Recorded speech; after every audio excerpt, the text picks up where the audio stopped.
नमस्कार मित्रांनो, मी शिंदे करतो आपल्या मराठी युट्यूब चॅनल माहिती सत्तारामध्ये. आज आपण या व्हिडिओमध्ये बघणार आहोत की महाडीबीटी पोर्टलमध्ये आपण जे EBC स्कॉलरशिप फॉर्म भरला असेल आणि काही कारणास्तव आपला फॉर्म माघारी आला असेल तर तो फॉर्म कसा भरायचा किंवा तो फॉर्म रिअप्लाय कसा करायचा आपण बघणार आहोत. त्याआधी तुम्ही चॅनल नवीन असाल तर चॅनल सबस्क्राईब करू विसरू नका, म्हणजे अशी नवीन आणि अपडेट माहिती तुमच्यापर्यंत पोहोचली जाईल. जर तुम्ही तो महाडीबीटी पोर्टल तुम्ही लॉगिन केला असेल, जर तुम्हाला लॉगिन करता येत नसेल किंवा लॉगिन तुमचा ID पासवर्ड विसरला असेल तर तो रिकवर कसा करायचा याचा पण व्हिडिओ आपण बनवलेला आहे आणि तो व्हिडिओ आपण आपल्या प्ले स्टोअरला मध्ये आपण प्लेलिस्टमध्ये टाकलेला आहे, तर तिथं आपण तुम्ही बघू शकता. तर आपण बघूयात की महाडीबीटी पोर्टलमध्ये आपण जो फॉर्म भरला आहे तो माघारी आलेला फॉर्म आपण रिअप्लाय कसा करायचा आहे.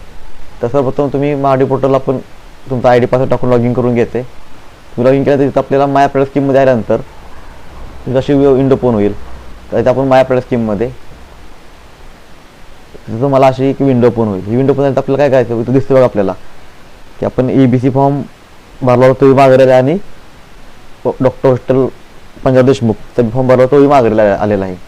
तर आपण बघूया की तिथं कारण काय, फॉर्म माघारी याचं कारण काय. तर तिथं आपल्या ॲप्लिकेशन ID जे दिसतंय तर आपल्या त्या ID वर तुम्हाला क्लिक करायचं. तुम्ही ID वर क्लिक केलं की इथं तुम्हाला दाखवेल की तुमचं कोणत्या कारणामुळे तुमचा फॉर्म माघारी आलेला आहे. इथं आपण ID वर क्लिक दिले बघा, इथं रिमार्क दिलेला आहे. काय दिलं आहे की upload admission fee receipt profile change, म्हणजे तुमचा जो फॉर्म माघारी आला आहे तो फॉर्ममध्ये तुमची जी ॲडमिशनची पावती आहे ती चुकीची पडली आहे किंवा दुसरी कोणती दिली असेल किंवा चुकून दुसरं कोणतं डॉक्युमेंट अपलोड झाला असेल तर तुम्हाला ती त्या ठिकाणी तुमची ॲडमिशनची पावती अपलोड करायची. ओके, आणि ती पावती अपलोड केल्यानंतर तुमचा फॉर्म रिअप्लाय करू शकतो आपण. हे झालं आपलं कारण. दुसरं आपण बघूया की हॉस्टेलचा फॉर्म तुम्ही जर इथं क्लिक केलं तर तुम्हाला असा मेसेज दाखवेल रिमार्कमध्ये की due this application no current application automatic get, म्हणजे तुमचा EBCचा फॉर्म माघारी आल्यामुळे त्या फॉर्म बरोबर तुमचा हॉस्टेलचा फॉर्म माघारी आलेला आहे. म्हणजे याचा अर्थ काय की तुमच्या हॉस्टेलच्या फॉर्ममध्ये कोणतीच चूक नाही आहे. EBCचा फॉर्म माघारी आल्यामुळे त्या बाय डिफॉल्ट ॲटोमॅटिकली तुमचा हॉस्टेलचा फॉर्म सुद्धा माघारी आलेला आहे. आता आपल्याला काय करायचं की ह्यामध्ये दाखवले कारण काय दाखवले की आपली फीची पद्धती चुकलेली आहे किंवा चुकून दुसरी डॉक्युमेंट अपलोड आलेलं आहे तर ते आपल्याला अपलोड करायचं आहे. तर आपण ते कसं करायचं आपण ते बघणार आहोत. तर सर्वप्रथम आपण जायचं की प्रोफाईल जायचं आहे. प्रोफाईलमध्ये गेल्यानंतर आपल्याला बघायचं की इथं करंट कोर्स जायचं आपल्याला, कारण आपण फीची पावती आपण करंट कोर्समध्ये अपलोड करतो बरोबर. इथं आपण माहिती भरलेली आहे. आता इथं आपण भरलेलं फर्स्ट इयर कॉलेजचं नाव कोर्स वगैरे आपल्याला आलेलं आहे. तर त्याआधी आपल्याला हे डिलीट करायचं आहे. ते आपण तुमचं कॅपिटल असेल तुम्ही साईटला ओपन करून ठेवायचं आहे जेणेकरून तुम्हाला ते लागेल. त्यानंतर जी माहिती भरली होती आपण ते आपण डिलीट करायचे. आता आपली डिलीट झाली आपली. आता पूर्णपणे आपला करंट कोर्स ब्लँक झालेला आहे. तर तिथं आपल्याला ही सगळी माहिती भरायची आहे. तुम्ही कोणत्या वर्षी ॲडमिशन घेतलं, तालुका जिल्हा टाकून घ्यायचा आहे. तुमची जी ऑक्युपेशन लेवल आहे ती कोणती, डिप्लोमा डिग्री आहे, अंडर ग्रॅज्युएट आहे. त्यानंतर तुमची स्ट्रीम कोणती, इंजिनिअरिंग मेडिकल फार्मसी जे काय असेल ते. त्यानंतर कॉलेजचं नाव टाकून घ्यायचं आहे. कोर्स तुमचा कोणता आहे, तुमचे जे कॅपिटर असणार आहे ते कॅपिटर तुमचा कोर्स असेल बघा.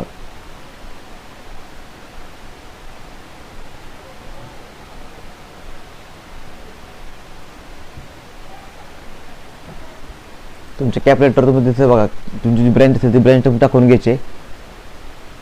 त्यानंतर तुम्हाला ॲडमिशन कुठं झालं कॅप झालं कॅप थ्रू TW करायचं आहे. त्याचं तुम्हाला जसं CETचं तुम्ही पर्सेंट टाकू शकता की 12चे तुमची मार्क असेल ते टाकू शकता. या ठिकाणी तुम्ही CETचे मार्क्स जरी टाकले तरी चालतात की तुमच्या 12ची टक्केवारी पडली असेल ती टाकले तरी चालेल. त्यानंतर तुमचं त्या ॲप्लिकेशन ID टाकायची. तुमची कॅपिटर जी ID असणार आहे तो तुम्ही टाकायचा. तुमचा फर्स्ट इयर असेल तर EN असेल, डायरेक्ट सेकंड असेल तर DSD असेल, जर फर्स्ट डिप्लोमा असेल तर DS समथिंग जो असेल तो तुम्हाला टाकून घ्यायचा आहे. ओके, तर आपण तो नंबर टाकून घेऊया. तुम्हाला इथं तुमचं कॅल्क्युलेटर अपलोड करायचे. तर बघा आपण डायरेक्ट गेला तुम्ही तर आपण कॅल्क्युलेटर अपलोड करून घेऊयात. कॅल्क्युलेटर अपलोड केलं त्यानंतर तुम्हाला स्टडी तुम्ही फर्स्ट इयर असेल तर फर्स्ट इयर करायचे, सेकंड इयर असेल सेकंड इयर करायचे. त्यानंतर पर्सिंग तुमच्या कॅल्क्युलेटर तुमची तारीख असणार तुम्ही ते टाकून घ्यायचे. डेट ऑफ ॲडमिशन ही तुमच्या कॅल्क्युलेटर आहे ती तुम्ही टाकून घ्यायचे.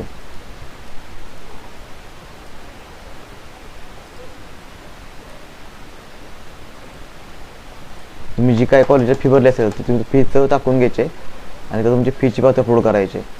तर बघायचं आपण फॉर्म भरताना काय आपली तर फीची चुकली होती बरोबर, तर ती आपण आता व्यवस्थित टाकून घ्यायची, जी तुमची फी पावती असणार आहे ती. त्यानंतर ॲडमिशन तुमचं कसं झालं, एक जनरल, रेग्युलर आणि सेव्ह, मोड सेव्ह. ओके, आपली माहिती भरून झालेली आहे. आता आपण हॉस्टेल फॉर्म भरून झालेले आहे आणि आपला 100% फॉर्म भरून झालेला आहे. आता आपल्याला रिअप्लाय करायचं आहे. ओके, आता आपण माहिती भरली, म्हणजे फॉर्म भरताना ज्या कारणाने फॉर्म मागण्यात आला होता तो आपण कारण सॉल्व्ह केलेलं आहे, ते डॉक्युमेंट आपण अपलोड केलेलं आहे. आता आपल्याला आल्या फॉर्म रिअप्लाय करायचे. पुन्हा आपण गेलो इथं, आता आपण EBC फॉर्म अप्लाय करायचा होता आपण, त्याचं आपण रिअप्लाय करायचं आहे. ओके करायचे. ॲप्लिकेशन जर तुम्ही गेल्या वर्षी फॉर्म भरला असेल तर तुमचा ID येईल. आता हा फर्स्ट टाइम फॉर्मवरती तुमचा ID येणार नाही आहे. तेव्हा काय, इट दिस रिन्युअल ॲप्लिकेशन. जर तुमचं ॲप्लिकेशन रिन्युअल करायचं असेल ना, तर ॲप्लिकेशन रिन्युअल करताना तुम्हाला काय करावं लागेल की गेल्या वर्षी तुमचा ID टाकायला लागेल. आता हा फॉर्म फर्स्ट इयरचा असल्यामुळं तुमचा ID येणार नाही आहे. ओके, तो नो येणार. जर तुम्ही कुठं याच्या व्यतिरिक्त तुम्ही कोणती स्कॉलरशिप घेत असाल तर येत काही नसेल तर नो करायचं आहे.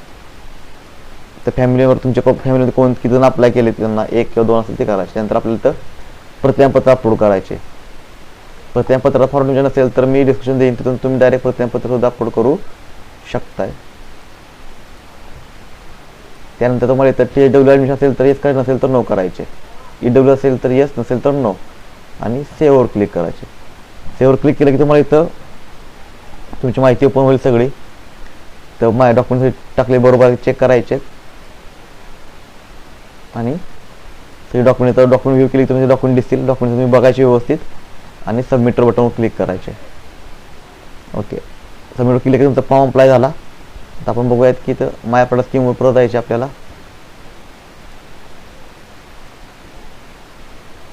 ओके, आपण इथं आलो. आता बघायचं आपण फॉर्म अप्लाय केलेला आहे. आता आपल्याला हॉस्टेलचा फॉर्म अप्लाय करायचा, त्याचं पुन्हा रिअप्लाय करायचं आहे.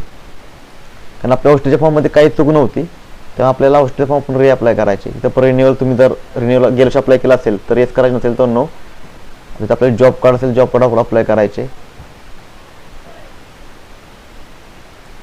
जॉब कार्ड असेल येस करायचे आणि डॉक्युमेंट अपलोड करून घ्यायचे. जर तुमचे जॉब कार्ड असेल तर येस करायचे, नसेल तर नो. जर तुमचा अल्प दाखला असेल, अल्प दाखला, तर येस करायचे आणि तो डॉक्युमेंट तुम्ही अपलोड करायचे.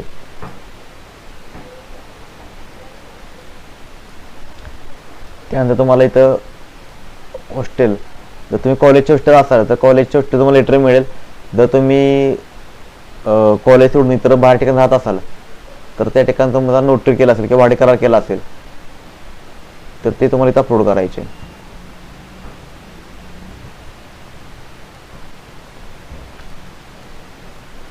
तर फॅमिली 1 बेनिफिट प्रतिज्ञापत्र अपलोड करायचे.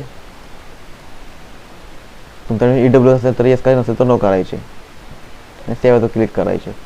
तर तुमचा फॉर्म भरून झालेला आहे. खाली तुम्ही डॉक्युमेंट दिसतील, डॉक्युमेंट क्लिक करायचे, चेक करायचे तुम्ही डॉक्युमेंट बरोबर अपलोड केलेत का. त्यांच्या व्ह्यूवर क्लिक करायचे. तर डॉक्युमेंट चेक करायचे, परत डॉक्युमेंट बघायचे अपलोड केलेली बरोबर आहेत का, असेल तर येस करून सबमिटवर क्लिक करायचे. अशा प्रकारे आपले बघू शकतो आपण की आपण दोन्ही फॉर्म भरलेले आहेत.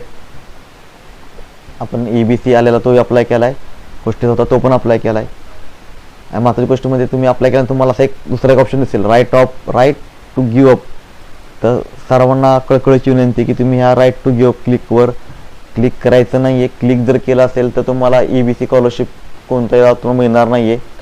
त्यामुळे महत्त्वाचं की काही कळलं कसं केलं ते तुम्ही राईट टू गिव्ह अपवर क्लिक करायचं नाही आहे. याचा अर्थ असा आहे की मला ही EBC स्कॉलरशिप घ्यायची, जी महिना हॉस्टेलची फी आहे ही मला नको आहे, आम्ही फी भरायला समर्थ आहात, मला जी महिन्यात सवलत आहे तर ती आम्हाला नको आहे. तर तुम्ही GR पण बघू शकता इथं. अशा प्रकारे व्यवस्थित वाचायची माहितीने मगच तुम्ही क्लिक करायचे. त्याच्या कुणी क्लिक करू नका. तुम्हाला माहिती कशी वाटली कमेंट करून सांगा. तुम्ही चॅनल नवीन असाल तर चॅनल सबस्क्राईब करू विसरू नका, म्हणजे अशी नवीन आणि अपडेट तुमच्यावर पोहोचवलं जाईल. थँक्यू. जय हिंद, जय महाराष्ट्र.